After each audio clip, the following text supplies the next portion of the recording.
کیا ان غیر جمہوری رویوں کی سرپرستی کی جائے گی, کیا انہیں نرچر کیا جائے گا یا انہیں سنب کیا جائے گا, انہیں روکا جائے گا, ان کی تذلیل کی جائے گی تاکہ آئندہ یہ ہسٹری ریپیٹ نہ ہو. بالکل فرق نہیں پڑتا ہے فرح, وہ ختم ہو گیا, دور ختم ہو گیا, اگلا صدر جو ہے وہ حلف بھی اٹھا لے گا, لیکن امپورٹنس اس کی یہ ہے کہ آنے والے وقتوں میں کوئی ضدی بچہ ایسے آ کے نہ کرے کہ پورے ملک کو شرمندگی کا سامنا بھی کرنا پڑے اور نقصان بھی اٹھانا پڑے. صحیح حوالے سے ہم بات کریں گے. امریکی سیاست پہ گہری نظر رکھنے والے اینالسٹ ہمارے ساتھ ہیں فیض رحمان صاحب. السلام علیکم فیض رحمان صاحب, گڈ مارننگ.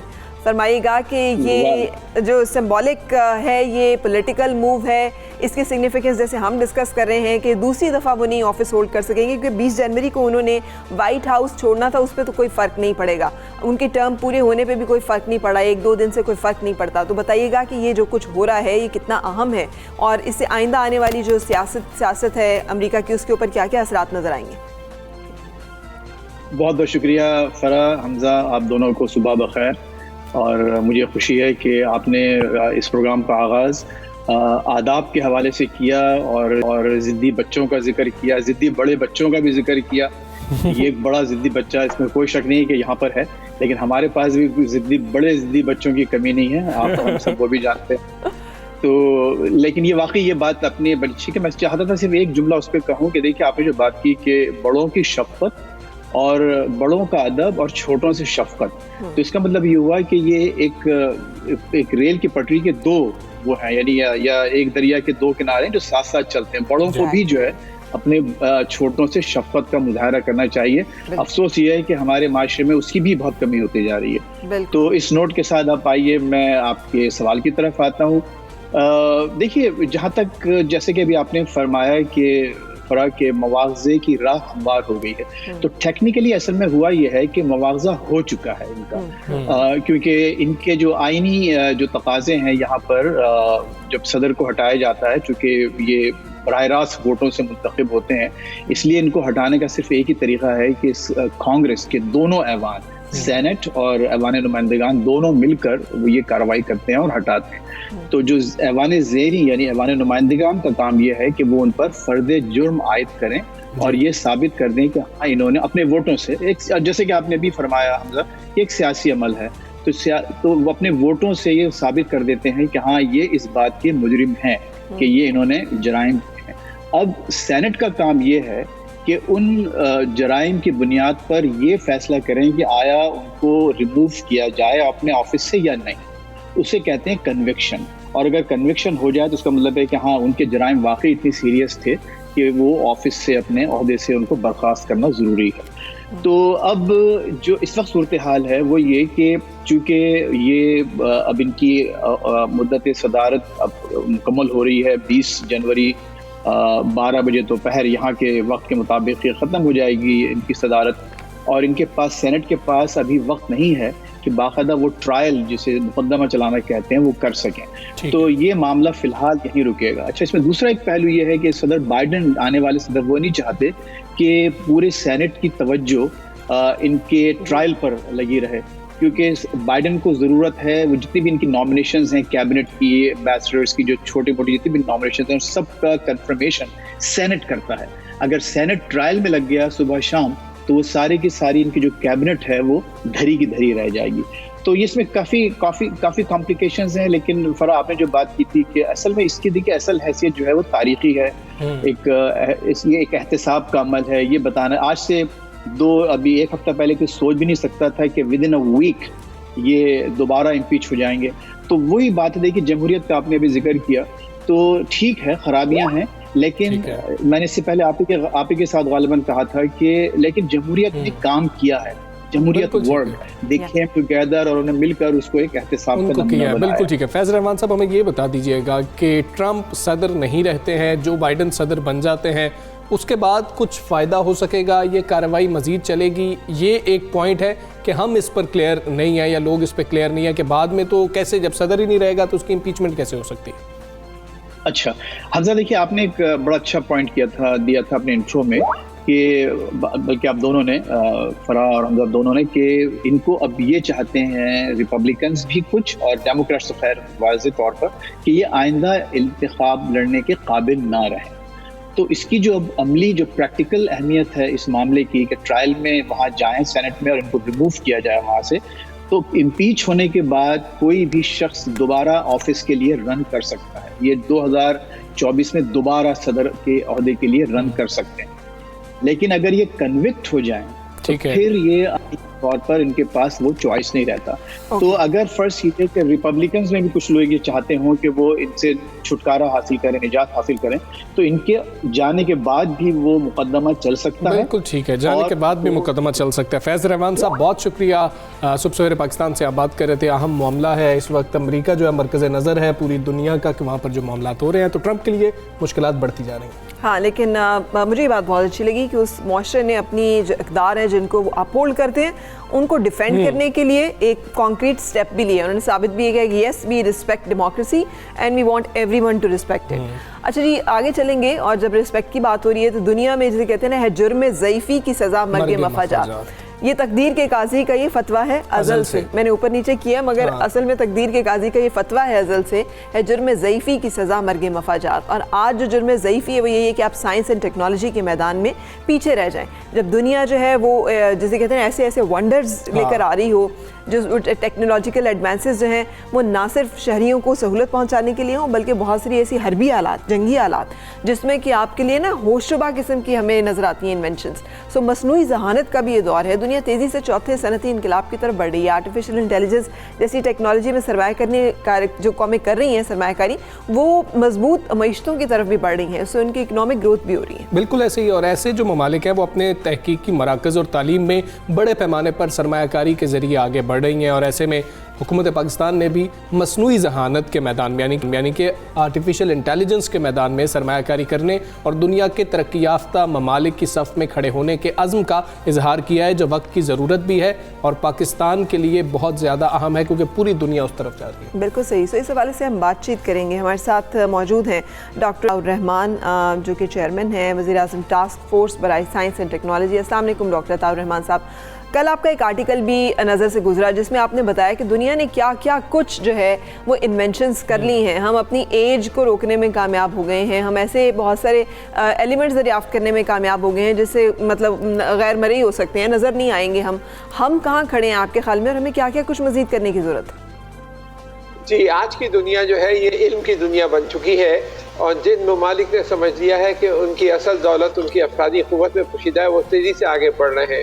تو حیرت انگیز تبدیلیاں آ رہی ہیں. یعنی کہ دماغ دنگ رہ جاتا ہے. جو آپ پریوں کی کہانیاں سنا کرتے تھے، مثال کے طور پہ میٹا مٹیریلز ہیں جو اگر آپ اوڑھ لیں تو آپ نظروں سے غائب ہو جائیں گے. یہ اب استعمال ہو رہے ہیں ہوائی جہازوں کو، سب مرینز کو، ٹینکس کو نظروں سے اوجھل کرنے کے لیے. یعنی سلمانی ٹوپی ایجاد ہو چکی ہے. سلمانی ٹوپی ایجاد ہو چکی ہے.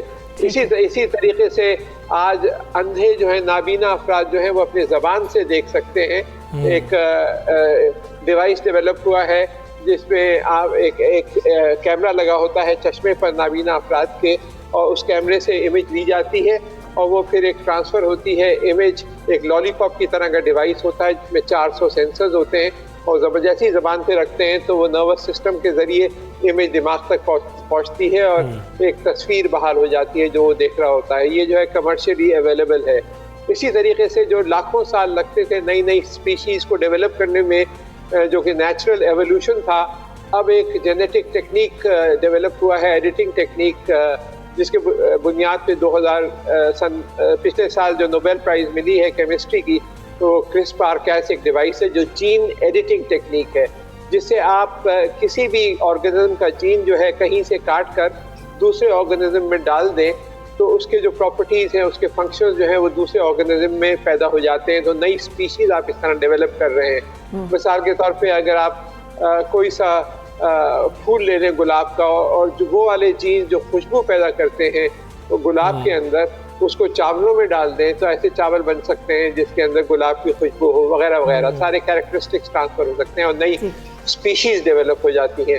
تو یہ حیرت انگیز دنیا ہے اور یہی آج جو انویسٹ کر رہے ہیں ممالک وہ اربوں ڈالر بلکہ کھربوں ڈالر کما رہے ہیں اس طرح کی ڈیولپمنٹ پہ، چاہے وہ انفارمیشن ٹیکنالوجی کے اندر ہو جس میں مصنوعی ذہانت آ گئی ہے، چاہے نئے مٹیریل میں ہو، اور دوسرے فیلڈز کے اندر. بالکل ٹھیک ہے. ڈاکٹر صاحب یہ بتائیے گا کہ پاکستان میں جو ہے مختلف یونیورسٹیز، بین الاقوامی یونیورسٹیز کے اشتراک سے جو ہے اب یہاں پر کچھ ایسے کورسز سامنے آئیں گے. وہ کیا کورسز ہوں گے، کن یونیورسٹیز میں پڑھائے جائیں گے؟ آپ طلباء کو کیا کہتے ہیں، کن علوم میں فوکس کرنا چاہیے اب طلباء کو اس دور میں، سائنس کا جو دور ہے، آگے کمپیٹ کرنے کے لیے پوری دنیا سے؟ جی، میں نے شروع کی ہے ایک بین الاقوامی یونیورسٹیز قائم کرنا پاکستان میں، جن میں ان مضامین کے اندر جو نیو اینڈ ایمرجنگ ٹیکنالوجیز ہیں ان کے اندر ہمارے بچے ٹرین ہوں. تو پہلی یونیورسٹی قائم ہو چکی ہے جو کہ پاکستان آسٹرین یونیورسٹی ہے. یہ ہری پور ہزارہ میں ہے. اس میں 8 بین الاقوامی یونیورسٹیز پارٹیسپیٹ کر رہی ہیں. اس کے اندر آرٹیفیشل انٹیلیجنس، روبوٹکس اور اس طرح کے جو نئے فیلڈز ہیں، مائکرو الیکٹرانکس کی فیلڈ ہے، نیو مٹیریلز کی فیلڈ ہے، اس طرح کی فیلڈ جو ہیں وہ پڑھائی جا رہی ہیں. اور اس میں 5 چائنیز یونیورسٹیز ہیں اور 3 آسٹرین یونیورسٹیز ہیں جن کے کریکولا پڑھیں گے اور آخر میں ان کے ڈگریاں بھی ملیں گی جب یہ یونیورسٹیز ان کے کوالٹی ایشورنس سسٹمز کو پہ پاس کر دیتی ہیں. تو ابھی 3 مہینے پہلے ہی پرائم منسٹر صاحب نے اس کا افتتاح کیا ہے. اور سیالکوٹ میں ایک اور نئی یونیورسٹی قائم کی جا رہی ہے، وہ بھی نئی اور ایمرجنگ ٹیکنالوجیز میں ہوگی، جس کا سنگ بنیاد پرائم منسٹر میں رکھا ہے. اور پرائم منسٹر ہاؤس اسلام آباد میں پیچھے بھی ایک نیو اینڈ ایمرجنگ یونیورسٹیز کی ٹیکنالوجی کی یونیورسٹی قائم کی جا رہی ہے. تو میرا جو ایڈوائس ہوگی اسٹوڈنٹس کو، جو آپ نے سوال پوچھا کہ کون سے مضامین، تو ایک تو یہ مصنوعی ذہانت، آرٹیفیشل انٹیلیجنس کے بارے میں کہا جا رہا ہے کہ اس کا اگلے 5 سال کے اندر کوئی 160 ارب ڈالر کا امپیکٹ خالی اس ایک فیلڈ کا ہوگا. تو ہیوج امپیکٹ ہوگا. اسی طریقے سے جو بایو ٹیکنالوجی ہے، اس کے اندر صنعتی بایو ٹیکنالوجی، اس کے اندر جینیٹک انجینئرنگ آ جاتا ہے، نیکسٹ جنریشن جینومکس آ جاتا ہے. یہ جو کرونا وائرس کا معاملہ پھیلا ہوا ہے، اس کا اسٹرکچر کیا ہے، کہاں میوٹیشنز ہو رہی ہیں، یہ سب چیزیں جو ہے جینیٹکس جینومکس کے ذریعے پہچانی جاتی ہیں. تو یہ دوسری فیلڈ ہے جس کے اندر جایا جا سکتا ہے. تیسری فیلڈ جو ہے وہ نیکسٹ جنریشن ایگریکلچر ہے، زراعت کے میدان میں. تو اس طرح کی مختلف فیلڈ ہیں اور نیو مٹیریلز ہیں، میکاٹرونکس ہے، یہ ساری ایمرجنگ فیلڈز ہیں. ان میں انویسٹ کرنا چاہیے ہمارے بچوں کو. ڈاکٹر صاحب، ان تمام فیلڈز کے لیے ہمیں اپنے سسٹم کو بھی تو بہت زیادہ اپ گریڈ کرنے کی ضرورت ہوگی، کیونکہ ہماری تو یونیورسٹیز جو ہیں وہ انٹرنیشنل رینکنگ میں کہیں ان کا نام و مقام نہیں ہوتا، فیکلٹیز نہیں ہے ہمارے پاس، آؤٹ آف باکس تھنکنگ نہیں ہے، جس کی وجہ سے بہت سارے ایسے لوگ جو کہ اس طرح کا ٹرینڈ یا رجحان رکھتے ہیں سائنس کا، ریسرچ کا، ٹیکنالوجی کا، برین ڈرین ہو جاتا ہے. وہ ملک چھوڑ کے جانے پہ مجبور ہو جاتے ہیں کہ یہاں پہ بابو کلچر جو ہے وہ سروائیو ہی نہیں کرنے دیتا کسی ایسے شخص کو جو کہ آؤٹ آف باکس تھنکنگ یا اپروچ لے کے آتا ہے. آپ کے خیال میں اس پہ کتنا کام کرنے کی ضرورت ہے اور اس معاملے کو کیسے دیکھا جا رہا ہے؟ جی بالکل بہت ضروری ہے یہ. اور اسی لیے میں نے جو کراچی یونیورسٹی میں سینٹر ہے، international centre for chemical and biological sciences, اس میں جو لیٹسٹ ٹیکنالوجیز ہیں اس میں 600 اسٹوڈنٹس اس وقت پی ایچ ڈی کر رہے ہیں، جس میں پاکستان کا پہلا نینو ٹیکنالوجی کا سینٹر، یہ بھی ایک نئی ابھرتی فیلڈ ہے، اس میں پی ایچ ڈی کر رہے ہیں. اسی طریقے سے جو جینومکس ہے اس کے اندر پی ایچ ڈی ہو رہی ہے. نیورو سائنس جو ہے، جو دماغ کا سائنس ہے، جس جو انٹر کنیکٹڈ ہے مختلف ڈیزیزز سے، جو نیورو ڈیجنریٹو ڈیزیز ہیں، اس میں لوگ پی ایچ ڈی کر رہے ہیں. پنجوانی سینٹر فار مولیکولر میڈیسن یہاں اسی کے اندر واقع ہے. تو یہ ایک بہت بڑا سینٹر جس کو یونیسکو سینٹر آف ایکسلنس قرار دیا گیا ہے، اور اسی کو WHO سینٹر آف ایکسلنس اور the world academy of sciences کا سینٹر آف ایکسلنس، یہ میرا ہی سینٹر ہے جہاں پہ یہ کام ہو رہا ہے کراچی یونیورسٹی کے اندر. اس کے علاوہ جو بہت ضروری بات ہے کہ ہم آج دنیا جو ہے، آپ ضروری نہیں ہے کہ اپنے اساتذہ سے پڑھیں، آپ کے پاس فری میں لیکچرز اویلیبل ہیں MIT کے، اسٹینفورڈ کے، ہارورڈ کے، یونیورسٹی آف کیلیفورنیا وغیرہ کے. تو ان سب کو میں نے ایک جگہ جمع کر دیا ہے، اور یہ جو ہے ایک ویب سائٹ ہے جس کو صدر پاکستان نے چند سال پہلے لانچ کیا تھا، LEJ4 learning learning.com.pk. اس پہ آپ جائیں تو آپ کو اسکول کے، کالجز کے، یونیورسٹی کے ہزاروں لیکچرز مفت میں ملیں گے. تو آپ آج ہی سیکھنا شروع کر سکتے ہیں ان سب فیلڈ کے اندر. اس کے اندر خان اکیڈمی کے بھی سارے لیکچر، جس میں کئی ہزار لیکچر اردو میں ڈبڈ ہیں.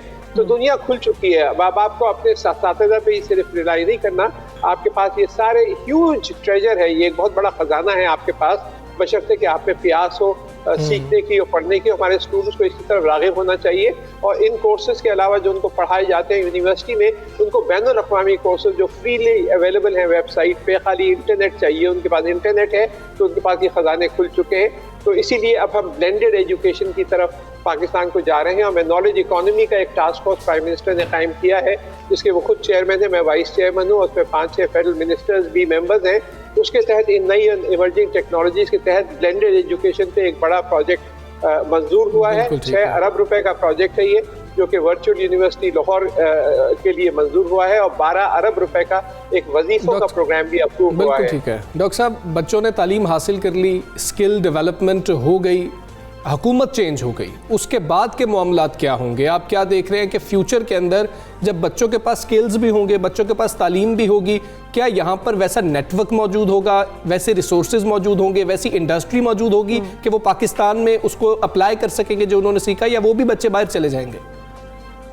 مسئلہ یہی ہے کہ ہمیں ایک ویژن ہونا چاہیے جس میں حکومت اور اپوزیشن پارٹیز کو یکجا ہونا چاہیے ایک ویژن اور ایک نیشنل اسٹریٹجی پہ, کہ ہمیں ایک علم پر مبنی معیشت, ایک نالج اکانومی کی طرف بڑھنا ہے.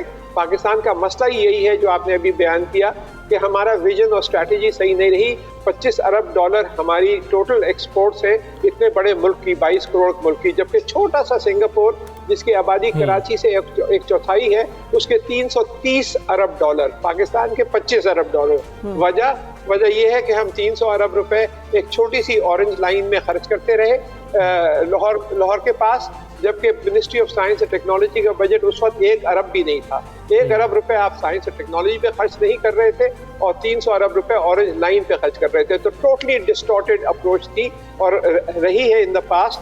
جب تک ہم موو نہیں کریں گے اور یہ نہیں سمجھیں گے کہ آج کی دولت جو ہے ہمارے افرادی قوت ہے, اور ہم تعلیم میں, سائنس اور ٹیکنالوجی میں, اور جدت طرازی میں, انوویشن میں, اور جو میں نے اخبار کا آرٹیکل اسی پہ لکھا ہے کہ کیا کیا حیرت انگیز ڈیولپمنٹ ہو رہی ہے, اور جو ممالک انویسٹ کر رہے ہیں وہ کہیں سے کہیں جا رہے ہیں اور ہم کہاں کھڑے ہوئے ہیں. اسی لیے یہ نالج اکانومی کا ٹاسک فورس پرائم منسٹر نے قائم کیا ہے, جس کے تحت بہت سارے اس طرح کے نئے پروگرام اب شروع ہوئے ہیں, لیکن آگے والی حکومتوں کو اس کو کنٹینیو کرنا پڑے گا, ورنہ کوئی فائدہ نہیں ہے. بہت شکریہ. ہمارے ساتھ موجود تھے ڈاکٹر عطاء صاحب, چیئرمین وزیر اعظم ٹاسک فورس برائے سائنس اینڈ ٹیکنالوجی.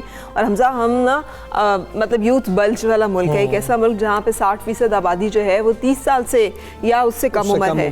تو یہ ایک ایسی بڑی طاقت ہے کہ اگر یہ نکھٹو اور نکمے ہوئے تو آپ سوچیں کہ اتنے بڑے لوگوں کو, اتنی زیادہ تعداد کو کون کھلائے گا, کیسے کھلائے گا, کہاں سے کھلائے گا؟ اس لیے تو خزانے بھی خالی ہو جائیں گے جب تک کہ یہ خود ایک اتنا بڑا طاقت اور خزانہ بن جائیں کہ نہ صرف یہ اپنے لیے, اپنے خاندان کے لیے, بلکہ اپنے ملک کے لیے, اپنی قوم کے لیے بھی ایک سرمایہ افتخار ہو. لیکن اس کے لیے وہی جس کی بات کی گئی ہے نیشنل اسٹریٹجی, ہمیں ایک ڈائریکشن تو سیٹ کرنی ہے. دنیا بدل رہی ہے, اب ہمیں بھی جو ہے تبدیل ہونے کی ضرورت ہے. ایک ذہن پاکستان میں ایسا تھا جس کی پوری دنیا نے تعریف کی, اور ہم لوگوں نے بھی اس نام سے بہت امیدیں وابستہ کی تھی, لیکن اللہ نے جلدی بلا لیا. ہم عرفہ کریم کی بات کر رہے ہیں, عرفہ کریم کے حوالے سے مزید بات بھی کریں گے. ایک بریک کے بعد ہمارے ساتھ رہیے.